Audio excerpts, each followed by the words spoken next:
The Stuart Blay collection of Indian Head Pennies was recently sold by Great Collections. Here are some of the highlights from that collection. Let's start things off with a great variety from 1897. The 1897 one-in-neck repunched date variety, a coin that was known in past years as the spur-on-neck variety, due to the fact that the remnant of the flag of the number 1 from the date seen here directly towards the left on Liberty's neck, just above her pearls, somewhat resembles the spur on a cowboy's boot. The example was graded by PCGS as MS64 plus red-brown, and it was sold at the auction event for the sum of $14,063. 1895 saw a significant increase in the amount of pennies produced at the Philadelphia Mint, rising from fewer than 17 million in 1894 to 38 million coins struck in 1895. This issue is officially broached in a letter from Mint Superintendent Herman Kratz, dated December 17, 1895, to Mint Director Preston, and reads, "The demand for 1-cent bronzes is on the increase daily, and if it continues at this rate, we will be unable to supply the wants as it should be done from an institution of this character. I have decided that if it meets with your approval to run the presses until 8 p.m. each day until such time that the orders for 1-cent bronzes are filled, to allow each employee who works overtime at the rate they are paid." This coin is graded as MS67 plus red from PCGS, and at auction it managed the price of $46,125. The 1866 penny represents the first in a subset of difficult-to-obtain coins known as a Reconstruction-era set, ranging from this to about 1878, when the Morgan dollar entered into circulation, where many, especially fractional coins, entered circulation in the post-Civil War era, with very few high-grade coins surviving today as a result. This was even somewhat prophetically hinted at the Mint Director's report of 1866, which reads, "Demand from these small coins, both bronze and nickel, was very great during the year, and the coinage was regulated to meet the demand. They were distributed to all parts of the United States, but principally towards the west and southern states." This coin was graded by PCGS as MS66 red, and by auction's end it had sold for $48,375. And now for one of the mainstay varieties for the series, the 1969 over 69 repunched date variety coin, a coin which in past years was mistakenly referred to as an overdate, although that is clearly not the case. It is easily identified by the doubling effect that can be spotted, and caused by the initial punching of the last 2 numbers of the date, still seen towards the north of the final placement. This coin, graded as PCGS MS66 plus red, stands as the sole finest known for the variety, and at auction was able to secure a final price of $59,623.50.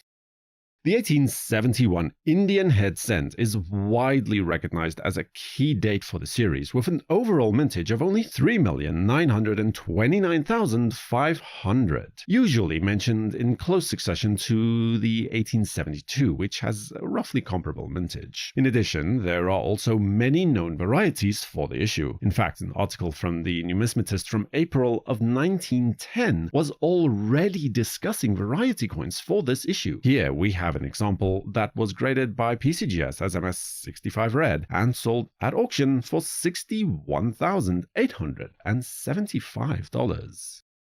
Today, the 1886 penny is generally divided into 2 main varieties, simply known as the Type 1 and Type 2 coins. This is how it's notated in the Red Book, for instance. It indicates a minor obverse design variety that's easiest to identify by the feathers on Liberty's headdress. On the Type 1 coin, the last feather points between the letters I and C of America, whereas on the Type 2 coins, the tip of the feather will point between the C and the A instead. The variety was only discovered in around 1950 and did not become broadly collectible until much later. This example is graded by PCGS as MS66 plus red and was able to secure a final price at auction of $64,687.50.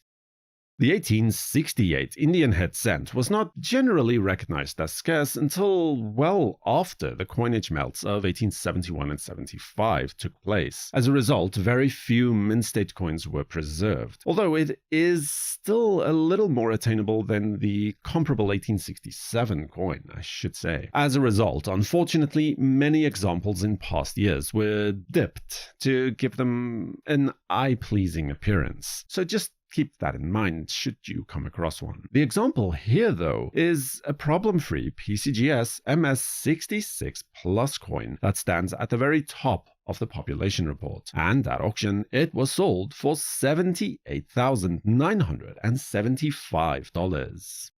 The Indian Head Pennies series is a veritable treasure trove for those variety collectors willing to put in the effort, especially when it comes to repunched dates and the like. But one of the best-known variety coins in the series is the 1873 Doubled Liberty cent. On this coin, the letters of Liberty are all dramatically doubled towards the west. This spectacular coin was able to raise no less than $81,562.50 at auction in a PCGS slab with a grade of MS64 red. In 1864, the mint changed the composition of the penny from a copper-nickel to a bronze alloy. This change likely prompted chief engraver James B. Longacre to bring about a few minor changes to the obverse of the portrait. This included, but was certainly not limited to, adding a small capital letter L to the bottom of Liberty's hair ribbon. This is today known as the 1864 with L cent. The example here is graded as PCGS MS66 plus red, and at auction it managed to attain a closing price of $81,225. A significant drop in the production of pennies took place in 1884, almost halving the number of coins produced in just the previous year, a trend that would actually last for another 2 years yet. One potential explanation for this is that the mint was struggling to get hold of copper planchets or raw copper for these coins. As the mint director's report and other sources indicate, they switched suppliers 3 times in a 2-year period from 1883 to 1885. This coin was graded by PCGS as MS67 plus red and at auction was sold for the sum of $81,563. 1877 is, without any doubt, the key issue for the series, with a total mintage of only 852,500 coins, struck at the Philadelphia Mint. The reason for this is likely reduced demand in circulation, an unintended side effect of the resumption of silver specie payments by the Treasury from 1873 onward. Also, the practice of redeeming and then reissuing older small denomination coins all contributed to the lack of demand for newly dated coins. You can further see the effects of this on the nickel 3-cent and 5-cent coins that were not issued at all in 1877 or 1878. This specimen was graded as MS66 plus red by PCGS and was sold at auction for $340,785. Subscribe to WNN and activate all notifications with the bell icon to know when new videos are released. For the World Numismatic News, I am Numisman saying thank you for watching, keep collecting, and have a fantastic day.